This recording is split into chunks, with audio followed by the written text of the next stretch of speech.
Olá, tudo bem? Eu sou o Rick, você está no meu depósito de vidas. E hoje eu vou lhe contar uma história. A cidade de Praga, atual capital da República Tcheca, ela é banhada por um rio chamado Moldava. E no século XVI, conta-se que um rabino chamado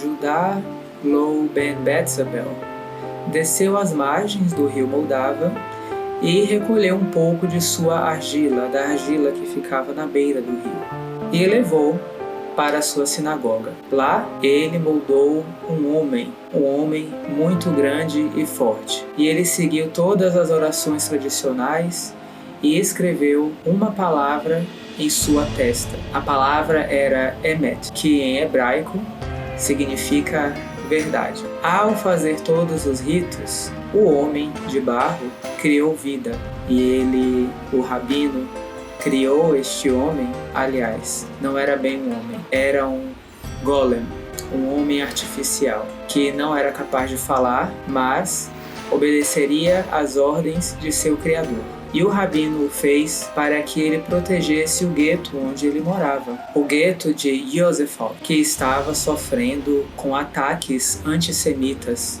Mas como assim? Você não disse século XVI? O antissemitismo não é do século XX, do nazismo? Não, meus queridos, não. Não, o antissemitismo não começa com o nazismo. Pergunte a qualquer judeu. E ele criou este golem para proteger o gueto onde ele morava, na cidade de Praga. E por um tempo, assim aconteceu. Durante a noite, o golem ficava solto para proteger o gueto, e durante o dia ele o escondia no porão da sinagoga. Porém, o tempo foi passando e o golem foi ficando maior e mais violento e mais perigoso. E ele começou a matar as pessoas. O golem foi ficando tão perigoso que foi feito um acordo. Os ataques parariam, contanto que o rabino destruísse o golem. O rabino chega até o golem e onde estava escrito Emet, ele apagou a primeira letra, que no caso, em hebraico, se escreve da direita para a esquerda. Então a letra da direita ele apagou, ficando apenas Met, que significa morto. E o golem se desfez. Essa história começa a ser narrada mais ou menos no século XVI, e no século XIX ela foi escrita e fez parte de um livro de contos fantásticos judaicos, e no começo do século XX foi escrita por um outro autor e poucos anos depois foi feita em filme, ainda no cinema mudo. Mas a fascinação dos seres humanos por vida artificial é muito antiga. Se você assistiu os meus outros 2 vídeos sobre inteligência artificial, você sabe mais ou menos do que eu estou falando. Se você tem acompanhado meus vídeos, você viu que eu fiz um gameplay completo do jogo Detroit Become Human. Mas por que eu ainda estou falando de inteligência artificial e de vida criando vida?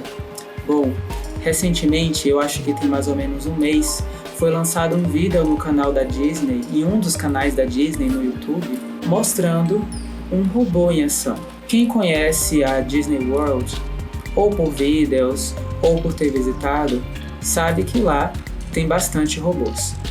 Dentro das atrações, existem robôs que imitam animais e que imitam humanos, como por exemplo na atração do Piratas do Caribe. É bastante interessante, tem até um robô do Jack Sparrow lá dentro. Para quem não sabe, o filme do Piratas do Caribe veio depois dessa atração do parque. A atração é bem antiga. O filme é inspirado na atração do parque e não o contrário. Se liga. Mas eu não estou aqui para falar deste robô específico do Jack Sparrow. Eu estou aqui para falar de algo mais moderno, mais completo e levemente mais assustador. Como eu estava dizendo, o Instituto Disney Research criou, em parceria com universidades do Illinois e da Califórnia, Centro de Pesquisa de Robótica da Califórnia, eles foram capazes de criar um robô que tem movimentos faciais super realistas. Bom, como assim super realistas? Eles já são realistas. Não tanto, né? Existe uma coisa chamada Uncanny Valley, para quem já ouviu falar disso, né? São aquelas coisas que parecem muito com seres humanos, mas que não o suficiente para serem confundidos. Então fica estranho, fica esquisito, fica desconfortável. Mas com a criação deste robô, eles deram um passo um pouco mais para além do vale. Porque, bom, se você já viu, tanto robôs, né, físicos, quanto seres humanos criados em computação gráfica, a gente sempre percebe que existe alguma coisa errada ali. Nos antigos jogos de PlayStation, né, quando ainda não era possível fazer objetos virtuais com muitos polígonos por causa das limitações do aparelho, os seres humanos criados nos jogos eram engraçados porque eles não mexiam a boca, eles não mexiam os olhos e muitas vezes eles nem tinham dedos, era tudo assim. Então às vezes uma pessoa estava falando e era simplesmente aquele olho fixo e aquela boca dura. Hello. Hello.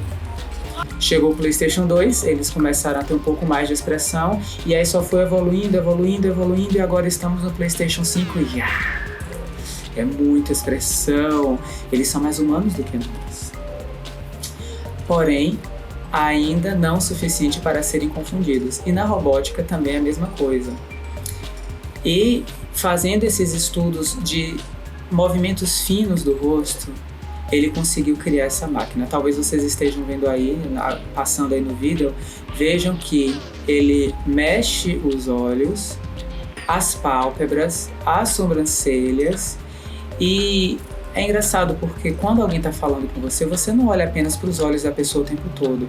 Os seus olhos passeiam pelo rosto da pessoa, às vezes você se distrai com algo que passou atrás, os seus olhos não estão assim abertos o tempo todo, às vezes suas pálpebras ficam mais caídas um pouco.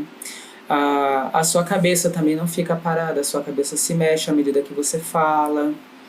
E eles conseguiram imitar esses gestos tão difíceis e tão finos de se reproduzir e criaram essa atrocidade aí. Parece uma cena de Exterminador do Futuro, até porque este robô não tem pele, ele não tem pele no rosto, ele só tem os dentes expostos e essas pálpebras de algum material duro, né? E ainda assim, sendo uma coisa tão máquina, a gente vê e pensa que é uma pessoa. Eu olho para esse robô e eu penso, é uma pessoa, gente, não é possível.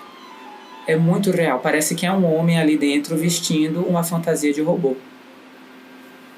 E eles conseguiram. Aguarde os anos futuros, estes robôs vão entrar em ação. Eles entrarão em ação e vão tirar o seu emprego.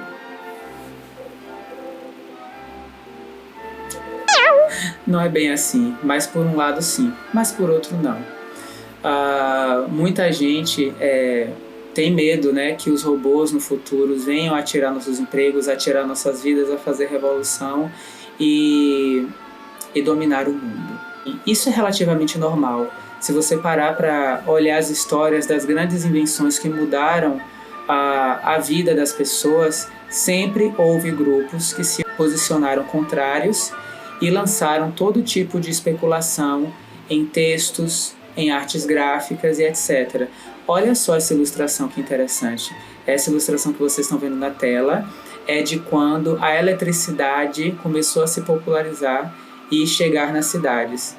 As pessoas tinham medo que as cidades fossem tomadas por emaranhados de fio, que as pessoas morressem eletrocutadas e que não só isso, que isso mudasse também o hábito de vida e tirasse toda a beleza das cidades e de viver, todo o encanto da vida. Tá tudo aí nessa ilustração. Bom, se bem que não é de todo mentira. Você já parou para olhar ao seu redor, na cidade onde você mora, o quanto os fios dos postes elétricos tiram a sua vista do céu, enfeiam a cidade? Bom, isso é uma questão, sim, realmente. Mas você viveria sem eletricidade hoje em dia? Hoje de manhã faltou luz, eu quase tive um ataque de pânico. Meu celular não estava carregado e eu não sabia quando a luz ia voltar. Eu ia ter que viver o quê? Eu ia ter que conviver com as pessoas. Eu ia ter que ler livros. Não tinha TV para eu assistir, não tinha rádio. Ah, mentira, eu não ouço rádio. Eu ouço música pelos serviços de streaming porque eu sou jovem. Mas você não viveria sem eletricidade. E o mesmo aconteceu com outras invenções que chegaram em outras épocas. Elas sempre causaram medos em diversos grupos dentro da sociedade. Normal. E agora estamos frente a uma nova era, né? Uma nova era de hábitos, uma nova era de tecnologias, de acessibilidade. Se bem que falar de acessibilidade é complicado, né? Em uma sociedade onde a gente recebe de graça a propaganda na nossa cara, mas para você ter acesso ao produto você tem que pagar, e a renda média do brasileiro não é suficiente. Não só do brasileiro, ainda existe muita pobreza no mundo e as tecnologias estão aí pipocando, explodindo, a sociedade de consumo está cada vez mais desenfreada e frenética e o acesso não é universalizado. Mas aí eu já estou fugindo muito do assunto do vídeo. Eu vim aqui falar de objetos criados por seres humanos que imitam a vida. E segundo o próprio Disney Research, o objetivo foi criar um robô lifelike, né? O mais parecido com vida real possível. E olha, eles conseguiram. Será que isso pode ser considerado um golem? Como o da história que eu contei?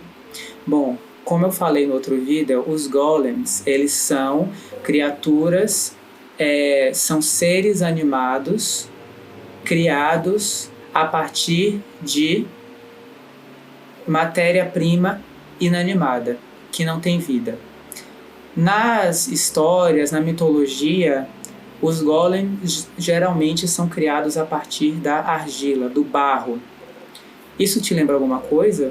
Se a gente for para o Velho Testamento da Bíblia cristã e judaica também, você vai perceber que o primeiro homem, em Gênesis, Adão, ele foi criado a partir do barro, né? Dentro da história lá, Deus o criou, o moldou e soprou vida dentro dele e ele respirou e passou a existir. E aí, avançando um pouco para esse misticismo do judaísmo, crê-se que o quê? Que homens muito próximos de Deus, né, que se esforçaram muito e trabalharam muito para se aproximar o máximo possível de Deus, a eles eram garantidos alguns dons, alguns poderes, e entre eles esse de conseguir criar vida. Então, existem versões diferentes, né, de histórias para a criação dos golems. Uns dizem que é apenas moldando e dizendo as palavras, né? Outros dizem que você precisa escrever alguns encantamentos no corpo do golem. Outros dizem que você tem que escrever a palavra Emet, né, que é verdade, debaixo da língua dele, ou em uma placa em algum lugar do corpo dele e tal. E a partir daí é concedida a vida a este homem artificial. Só que dentro da mitologia disse que esses homens santos podem sim criar vida, mas que é apenas uma sombra, uma fração, né, algo muito grosseiro e rudimentar se comparado à vida criada pelo divino. E, inclusive, dentro de todas essas histórias, os golems nunca falam. Eles não têm o dom da fala. Eles são basicamente escravos do seu criador, né? Eles são feitos para seguir comandos, né? Em algumas dessas histórias, inclusive, tem os golems moldados na argila, né? E você escreve o seu pedido num papelzinho e coloca dentro da boca dele e ele vai atender o seu pedido, né? Ele vai fazer o que você mandou ele fazer. Isso tudo é muito interessante, e se a gente cria um paralelo com a robótica e com a inteligência artificial, você vê que, na verdade, nós, enquanto humanidade, estamos há muitos séculos, há muitos milênios, fantasiando com essa habilidade de poder criar vida artificial. E tudo isso é sempre um esforço de conseguirmos fazê-lo, de conseguirmos nos aproximar do que seria o dom da criação da vida. Não através da reprodução, mas através do trabalho, através da criação. A gente não estaria reproduzindo vida, a gente estaria criando vida. Isso tudo parece ambicioso, parece quase que indo contra os princípios da criação, parece arcaico, mas observe que é o mesmo fundamento, é o mesmo princípio, a mesma ideia base como raiz para todo esse impulso. E, inclusive, até dentro da mitologia, essa coisa de você colocar escritos no corpo moldado ali na argila, é basicamente uma ideia rudimentar de código, de programação. Você tem que programar o autômato para que ele obedeça ao seu comando. Você insere um comando, como no papelzinho que eu narrei agora há pouco, insere um comando e ele responde ao comando. Não é isso que se faz em computação, em programação de sistemas? Tá tudo aí, gente. As tecnologias estão avançando e a cada avanço que a tecnologia faz, as obras de nossa ficção, porque nossa imaginação e nossos desejos só podiam se manifestar na ficção, vão se aproximando de uma realidade vivida por nós. Isso tudo é muito interessante, é muito assustador, mas a gente está aqui para ver, né? Você vai parar a roda do progresso, você não tem poder para isso. Eu não tenho. A gente vai apenas assistir. Assistir e debater. Debater o quê? Debater ética, debater valores, debater limites, talvez.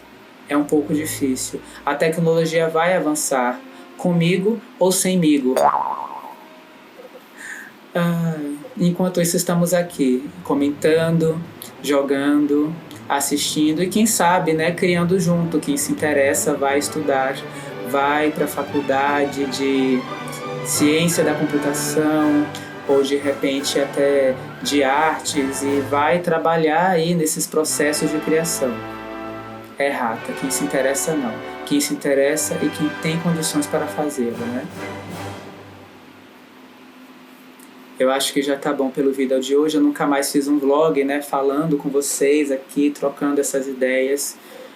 Mas aqui está feito. Já dividi o que eu... Já dividi, né, com vocês o que eu... tá feito, né, gente? Tá feito. Obrigado a todos que têm assistido o meu canal. Espero que vocês estejam gostando dos gameplays que temos feito, né, no decorrer dessas semanas.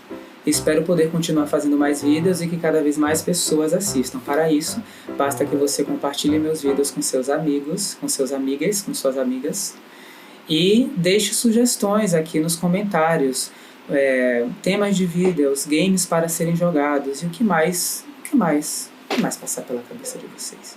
Obrigado a todos e até a próxima.